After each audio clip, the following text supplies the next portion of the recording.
আব্বা আমি নতুন চাকরি পাচ্ছি, পুলিশের চাকরি পাচ্ছি। কই তুই কি করিস বাজান? তুই পুলিশের চাকরি পাচ্ছ?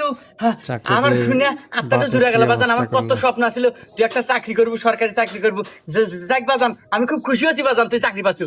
আব্বা ওই আমাদের বাড়ির ভিডিওটি পাশে শেষ যে টয়লেট পর্যন্ত মোড় আছে না, দেখুন। রাস্তা, এই ভালো রাস্তায় আজকে আমি লাগলে ডিউটি like, করতেছি, comment, তুমি subscribe আসো দেখা হয়ে যাও। বাজান আমি এই সময় কিভাবে যাবো আমি বুঝতেছি না তো।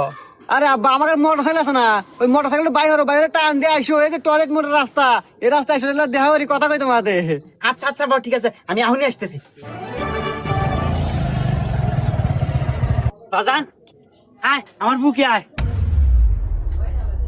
আব্বা বুয়ে পরে যাইতেছি, তুমি মোটর সাইকেল নিয়ে পারাইছো, তোমার মাথায় হেলমেট নাই, 500 টাকা জরিমানা দাও।